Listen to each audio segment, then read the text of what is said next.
Dios siempre quiso manifestarse al ser humano. Y la historia de nuestra Biblia empieza con la revelación de Dios hacia el pueblo escogido.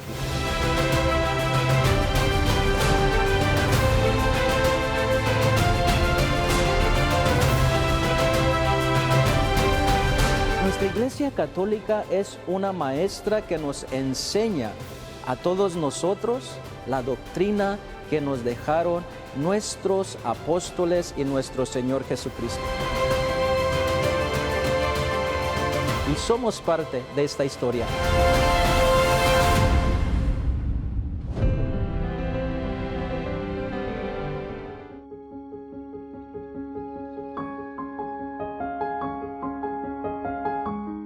La vida de los mártires en nuestra Iglesia Católica nos dan un gran ejemplo, pero todavía más cuando se trata de un adolescente. Tener una fuerza de defender la Iglesia y defender la fe no es tan fácil. José Sánchez del Río, este santo mexicano, nos da un gran ejemplo. Luchó. Él estuvo siempre alabando el nombre de Cristo en cada momento. En su martirio, en el dolor, en la tristeza, sus palabras simplemente eran: viva Cristo Rey y la Virgen de Guadalupe. ¿Quieres saber un poquito más sobre su martirio y su testimonio de vida? Lo vamos a estar hablando en este programa en breve. Así que no te vayas, quédate con nosotros y ya regresamos. Viva Cristo Rey y la Virgen de Guadalupe. Fueron las palabras de aquel adolescente que dio la vida por Cristo. Qué bonito es tener estos grandes testimonios en nuestra Iglesia Católica, que nos fortalecen, nos dan ganas de dar un buen testimonio de nuestra fe. Así lo hizo este santo mártir de quien vamos a hablar el día de hoy. Les vamos a presentar en breve la historia conmovedora de este gran jovencito, José Sánchez del Río. Pero para hablar de este gran joven, de este adolescente, porque tenía solamente 14 años, no estoy solo. Me acompaña una vez más el padre Luis Fernando Mejía. Como siempre, le quiero dar la más cordial bienvenida. Padre, bienvenido de regreso a este programa. Hoy tenemos un gran santo, padre. Sí, claro, hoy me siento muy contento, ¿verdad? Especialmente hoy. Hablar de la vida de cualquier santo siempre es de gran alegría, pero especialmente hoy porque es alguien muy cercano a nosotros. ¿Por qué? Porque es de la tierra, ¿verdad?, donde nosotros crecimos, ¿verdad?, como michoacanos, y allí, ¿verdad?, yo tenerlo ahí a media hora de mi pueblo, ¿verdad?, el testimonio de este jovencito impresionante, ¿verdad?, un testimonio que ha marcado, ¿verdad?, a muchos jóvenes que hemos escuchado su historia. Bueno, vamos a hablar de él y vamos a continuar haciendo muchas referencias de que él da un gran ejemplo, ¿verdad? Y lo han puesto como gran patrón de la juventud. ¿De dónde viene entonces? Ya dijimos México, Michoacán, México, pero exactamente ¿de qué ciudad? ¿De dónde nace? ¿De qué familia? ¿Qué año nace este jovencito? En San José Sánchez del Río, nació el 28 de marzo de 1913 en la ciudad de Zaguayo, Michoacán, México. Sus padres eran Macario Sánchez y María del Río. Pues dicen, ¿verdad?, que como cualquier adolescente de esa época, ¿verdad?, como cualquier joven inquieto, era un joven travieso, alegre, ¿verdad? Le gustaba jugar a las canicas, a las escondidas. Le gustaban mucho los caballos, dice, también le gustaba mucho andar en el campo, pero sobre todo, dice, de una familia muy unida, ¿verdad?, una familia grande, ¿verdad? Eran 7 de familia, ¿verdad?, tenía 3 hermanos y 3 hermanas, y una familia con profundos valores cristianos que le inculcaron, en una ciudad, además, un pueblo que iba convirtiéndose en un pueblo muy grande, que como lo era Zaguayo, 100% católico. Y bueno, y vemos, ¿verdad?, cómo este jovencito, pues, como que desde pequeño le empezó a llamar la atención como el servicio, ¿no? Sabemos que se agregó algunas guardias de su pueblo para cuidar, más que todo proteger ese pueblo de Sahuayo. Y luego ya más adelante se agregó a lo que serían los guardias de Guadalajara, México, Jalisco, que está muy cerca de este pueblo de Sahuayo, aproximadamente unas 2 horas, más o menos 2 horas. Bueno, pues sabemos y allí sabemos que, Padre, lo que se esperaba. Pero antes de hablar de esto, Padre, hay algo bien interesante de una señora que predijo, más que todo, manifestó en algunos pensamientos que sucedería algo terrible en esa ciudad de Sahuayo. ¿Te acuerdas de esta señora, Padre? Sí, se llamaba Jacoba, Jacobita, ¿verdad? Ella tenía un don muy especial, ¿verdad? Ella había sido curada milagrosamente de una enfermedad que en esos tiempos era difícil curar, que le decían la mielitis. Ella sufrió mucho, pero fue sanada milagrosamente de esta enfermedad. Y ella en sus oraciones tuvo algunas revelaciones, y ella predijo de un río de sangre que correría en la parroquia de Sahuayo, Michoacán, que pues va a hacer referencia a un hecho sangriento que sucedió de los primeros mártires, ¿verdad? Los primeros hombres que murieron en la persecución religiosa, ¿verdad? Entre 1926 y 1929, que sucedió en México. ¿Qué pasó, Padre? ¿Qué pasó en ese tiempo con Calles, que era el presidente? ¿Qué fue lo que llevó a la iglesia a confrontar al gobierno? ¿Qué pasó? Empezaron a surgir algunos presidentes de México, como Álvaro Obregón y luego ya después Calles, ¿verdad? Y Plutarco Elías Calles, que empezaron a tomar un odio muy grande hacia la Iglesia Católica, hacia la religión, pero especialmente hacia la Iglesia Católica. Y este presidente puso una ley que se le llamó así, la Ley Calles, ¿verdad?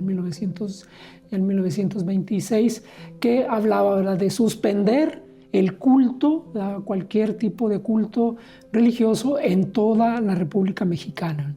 Y esto pues ocasionó el descontento de los fieles católicos, que en México pues casi todo el mundo en ese tiempo eran católicos. Entonces produjo este descontento y empezaron rebeliones en muchas partes del país a causa de esta ley. A ver, Padre, pero si México en ese tiempo se consideraba un país casi 100% católico, ¿por qué afectó el cristianismo, que fue la persecución contra los cristianos en ese tiempo? ¿Por qué se remarcó más en Michoacán, Jalisco y Guanajuato? ¿Alguna razón de esos 3 estados? Sí, porque especialmente eran los estados donde más arraigada estaba la fe católica, donde más devoción había, hacia allí el respeto hacia los sacerdotes, hacia todos los ministros, ¿verdad?, religiosos, las religiosas, los religiosos. Entonces eran lugares donde había gente que todavía tenía mucho respeto por la religión. Como lo dijimos, lo decías al principio, ¿no? La ciudad de Sahuayo era 100% católica. Entonces, ¿qué pasa con esta ley de Calles? No culto, no catolicismo, nada. Cerramos las iglesias, cerramos todo culto, no sacramentos, no nada. ¿Y qué hace la gente, Padre? ¿Se rebela contra el gobierno? Sí, así es. Empezaron a surgir, ¿verdad?, gente que se empezó a unir y a decir, no podemos permitir esto. Pues vamos a ver, entonces surgió esta revuelta, ¿no?, entre el gobierno y los cristianos, y se levantaron en armas, al cual se unieron muchísima gente, y entre esa gente los hermanos de José Sánchez del Río, es verdad. Y entonces Joselito, que tendría no sé cuántos años en ese entonces, también quería ser parte de defender a la iglesia, de defender a Cristo, de luchar contra ellos. ¿Por qué? Porque ellos tenían celo de su iglesia católica y no permitían ni estaban de acuerdo en que se les cerrara. Pero vamos a continuar, Padre, hablando porque es un tema muy interesante que me motiva, pero lo vamos a hacer cuando regresemos después de esta pausa. No se vayan y ya regresamos.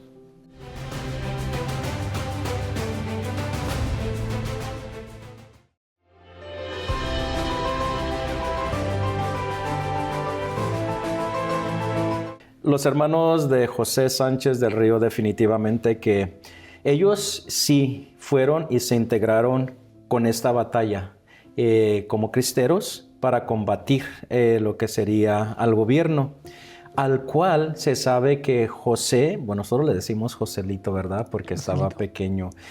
Joselito también quería, pero se lo prohibían. Creo que le dijo a su mamá que ella también quería que él también quería integrarse, pero su mamá no lo dejó. ¿Qué más sabemos de este momento? Bueno, así como sus hermanos, muchos jóvenes, ¿verdad? Incluso muchos adolescentes, pedían unirse a estos ejércitos que estaban surgiendo de cristeros, ¿verdad? A estas que querían pues defender, ¿verdad? Ya con las armas y todo, porque los estaban matando. De alguna manera querían ellos defenderse. Entonces había muchos jóvenes que empezaron a unirse, en estos muchos jóvenes que pertenecían a la ACJM, a la Acción Católica Mexicana, y que también él quiso hacerlo como otros adolescentes de su tiempo, pero algunos no, pues están muy chiquitos, ¿verdad? Algunos sus familias no los dejaron y otros pues no tenían porque les pedían que pues tuvieran un arma o al menos un caballo. Y él tenía, ¿verdad? Todo eso, pero desde los 12 años él ya quería unirse. Cuando empezó toda la persecución, él quería unirse, pero su papá pequeño no se lo impidieron. Sí, no se lo impidieron. Incluso mandó cartas a los generales que estaban luchando contra el gobierno. Les mandó cartas, pero dice, no sabemos si las cartas las recibieron o no las recibieron, o no hicieron caso, ¿verdad? De la solicitud que él quería de unirse a los cristeros. Pero así en su pequeñez, en su poca vida de experiencia, en su adolescencia, hubo unas palabras que conmovió a su mamá. Y esas palabras le convencieron a la madre para que sí aceptara dejar ir a Joselito a la batalla. ¿Cuáles fueron esas palabras que convencieron a su madre? Sí, con las palabras con las que él ya desarmó a su mamá en esa resistencia fueron: nunca ha sido tan fácil ganarse el cielo como ahora. Fíjate nomás. Entonces, ¿él cómo sabía que así se ganaba el cielo? Sí, yo creo que él, el testimonio de, como digo, ya había visto tantos testimonios de sacerdotes y de otros jóvenes que habían sido asesinados por defender los templos, por defender la fe católica. Pues él, ¿verdad? Yo creo que había escuchado también las historias, ¿verdad? De la misma, que están contenidas en la misma Biblia, ¿no? De los mártires, de los mismos testimonios de los evangelios. Yo creo que todo eso, él sabía que un mártir se iba directo al cielo, ¿verdad? Padre, ¿cuánto tiempo duró esta batalla, este conflicto entre los cristeros y el gobierno? Pues empezaron casi desde antes de 1920, empezaron las primeras persecuciones, pero propiamente ya lo que se le llama el tiempo de los cristeros fue más o menos entre 1926 y 1929. Digamos, lo más fuerte de la persecución fue en esos 3 años. 3 años. Entonces, Joselito Sánchez del Río se va y se une. Y bueno, hay 2 ciudades muy específicas de la historia, que es Aguayo, Michoacán, donde es José, pero también otra ciudad que se llama Cotija, donde se fue a combatir, y allí fue donde él estuvo sirviendo en algún campamento cerca de ahí, de esa ciudad, donde hubo muchos enfrentamientos entre el gobierno y los cristeros. ¿Qué papel desempeñaba Joselito cuando estaba en el campamento como cristero? Pues ya por fin, cuando pudo convencer a su madre y también a uno de los generales para ser aceptado, con la condición de que él nada más iba a cuidarlos, iba a ser guardia del campamento, avisar si venían soldados o si había algo raro, y también lo enseñaron a tocar la corneta para que avisara, y nada más con esa condición lo aceptaron, que él no iba a usar las armas, que solamente iba a estar ahí cuidando y sirviendo ahí a los soldados, a los generales que estaban ahí. Y entonces se fueron en un campamento de estos ahí en este pueblo de Cotija, que estaba más o menos a unos 50 kilómetros de la ciudad de Saguayo, donde se dieron algunas de las batallas. Una de las batallas donde él le tocó, ¿verdad?, estar ahí viendo, ¿verdad?, todo lo que sucedía. Y él cuidaba los caballos, creo que cocinaba también. tocaba la flauta y tocaba la trompeta también, ¿no? Sí. Era su oficio en ese campamento. Pero bueno, en esta gran batalla creo que el caballo del general fue afectado por alguno de los misiles o alguna de las balas de los contrarios, que era el gobierno, ¿verdad? Y su caballo pues ya no sirvió. ¿Qué palabras de este jovencito? ¿Qué le dice al general? Bueno, cuando estaban ya, ¿verdad? Se veían ya acorralados y todo, y el general había tratado de huir en su caballo, lo mataron, le mataron el caballo, y entonces Joselito, que tenía todavía su caballo, le dijo: general, tuve mi caballo. Y le dice: no, estás loco, tú eres más joven, tú vete.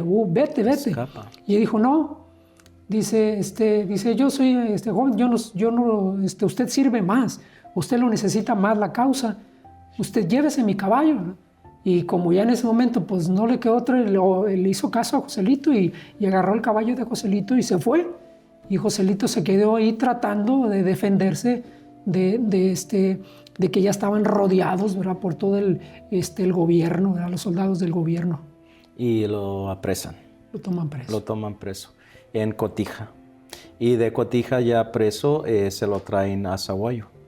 Como ya mencionabas, ¿verdad? Que son aproximadamente unas 48 kilómetros a 50 kilómetros. Su recorrido, me imagino que en caballo o caminando, como haya sido. Pero cuenta la historia, ¿verdad? Que llegaron a Sahuayo y lo encarcelan, recordando que las iglesias servían para cárceles. Y allí fue donde pusieron a Joselito Sánchez del Río en esa iglesia, que la tenían como cárcel o tenían como establo donde tenían sus caballos también. ¿Te imaginas un niño que amaba a Cristo, un niño que estaba luchando por Cristo y tenerlo encerrado en una iglesia como cárcel o como establo? Me imagino que haber sido doloroso. Sí, yo creo que él tantas veces que había visto, ¿verdad?, las misas y él mismo servido ahí en la iglesia y todo, ver convertido ahora un lugar sagrado en un mudalar, ¿verdad?, en una cosa que llena de estiércol, con profanados, ¿verdad?, el sagrario, el altar, ¿verdad?, y todo eso, un lugar lleno de animales, ¿verdad?, de todo tipo, que no solamente tenían ahí a los caballos, sino metían y se ponían ahí a hacer peleas de gallos y se ponían ahí a jugar la baraja y hacían muchas cosas, todo ofendiendo y profanando el lugar sagrado.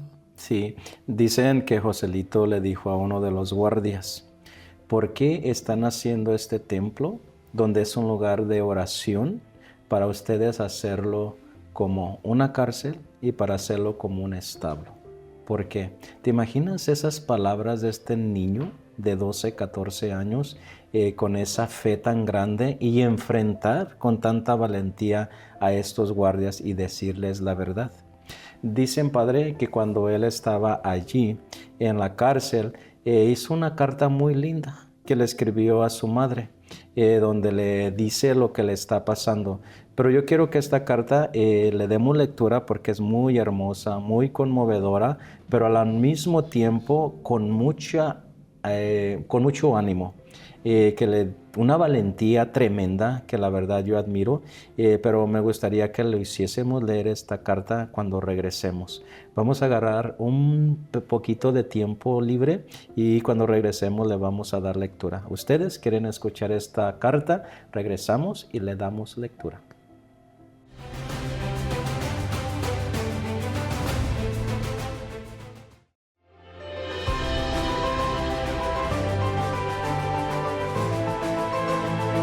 Imagínate, padre, un niño encarcelado, pero con un gran valor.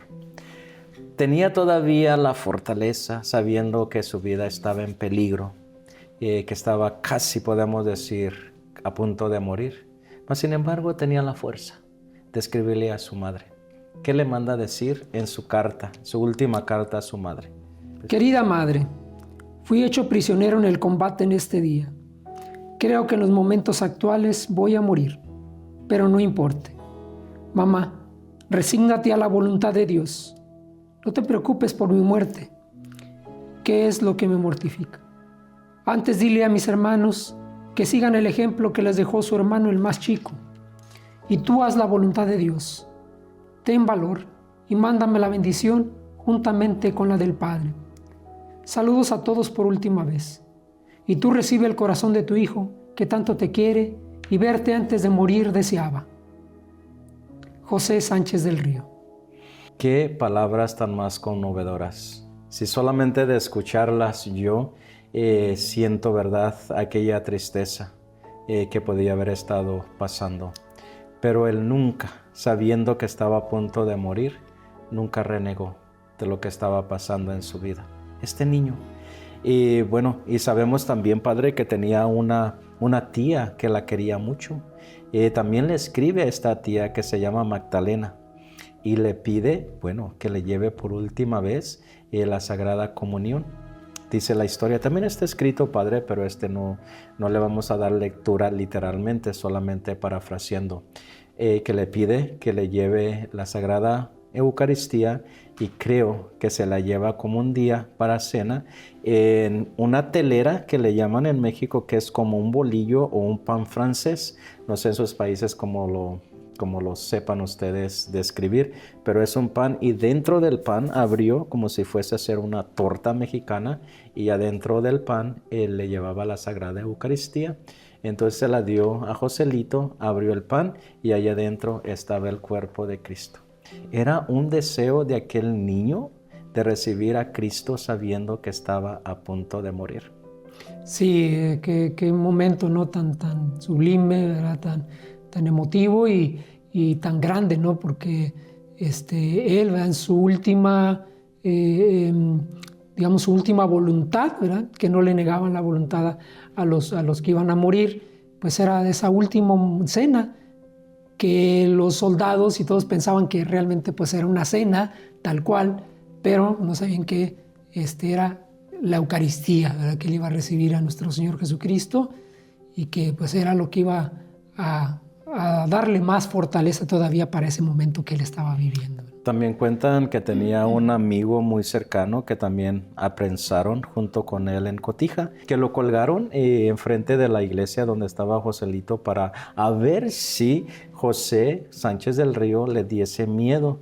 Pero colgaron a este amigo de él, Lorenzo, y supuestamente murió, pero cuando ya lo iban a llenar de tierra, sepultar, revivió, y por eso es que después le llamaron Lázaro. Entonces se le quedó desde entonces el nombre de Lázaro, porque como quien dice, salió de la tumba. Padre, llega el martirio de Joselito. ¿Qué le hacen a este pobre niño? Sí, algo que sacó, ¿verdad?, de quicio, que hizo enojar mucho a los soldados, fue que Joselito y andaban unos gallos ahí de los que utilizaban ahí para las peleas, y él los mató. Eso es porque decía, es que no es posible que utilicen la casa de Dios para esto, y dice que eso hizo enojar mucho a este señor Rafael Picasso, que era el cacique del pueblo, que se había convertido como el presidente del pueblo en ese momento, y él fue el que dio la orden de que lo mataran. ¿Ya? Tan enojado estaba que era su padrino, y que le dio la orden que lo mataran. Entonces pues ya los soldados lo torturaron, y la tortura le desollaron sus plantas de los pies, y desde el templo donde lo tenían... Padre, ¿te acuerdas el nombre del templo? El Sagrado Corazón. El Sagrado Corazón. De ahí lo llevaron caminando por entre las calles hasta el Panteón, y allí en la tumba lo siguieron torturando, y como él no se moría, lo mataron. La orden había sido que no le dispararan, pero lo acuchillaron y todo, y él seguía gritando viva Cristo Rey, y él sí, viva la Virgen de Guadalupe. Con cada vez que lo lastimaban él gritaba, y como no se moría, uno de los soldados le disparó en la sien, o por aquí.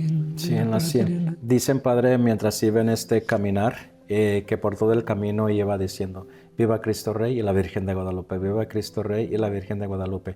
Pero Padre, antes de esto, creo que después hubo un masacre enfrente de la iglesia, y aquí es donde se cumple la visión de aquella señora que dijo que correrían sangre en la ciudad de Sahuayo. Creo que eran aproximadamente unos 11 que fusilaron. No, 27. 27 los que fusilaron enfrente de la iglesia. Dicen que a punto de morir, a punto de fusilarlos, se vino una tormenta grandísima y ahí los fusilaron mientras estaba lloviendo, y por eso es que todos ellos desangrándose, vino esta tormenta fuerte con un enorme viento que de esa calle de donde pasaba pues el agua, pues se convirtió en río de sangre. Sí, entre los muchos testimonios de gente martirizada, pues fueron estos, que fue lo más sonado porque fue en el atrio de la iglesia y se cumplió lo que habíamos dicho al inicio de la profecía de la señora Jacobita. Y eso fue también, ¿verdad?, de las cosas que quedaron marcadas ahí, ¿verdad?, en el pueblo. Bueno, Joselito no moría y uno de sus verdugos le preguntó, por último, ¿qué quieres decirle a tus padres o qué les mandas decir? Y que les dice, díganle que nos vemos en el cielo y que viva Cristo Rey y la Virgen de Guadalupe.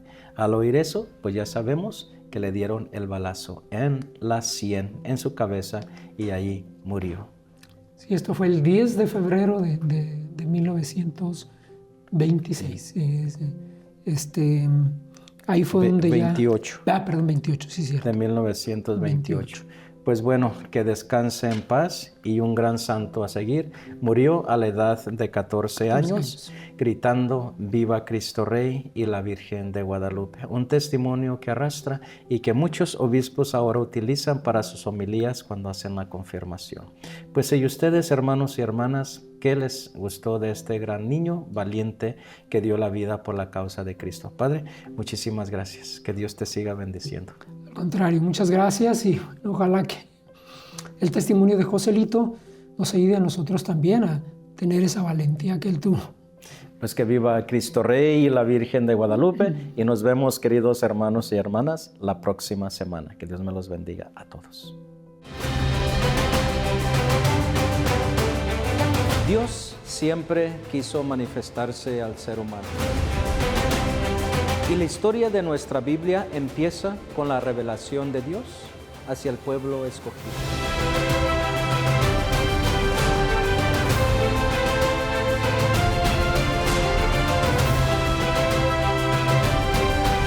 Nuestra Iglesia Católica es una maestra que nos enseña a todos nosotros la doctrina que nos dejaron nuestros apóstoles y nuestro Señor Jesucristo. Y somos parte de esta historia.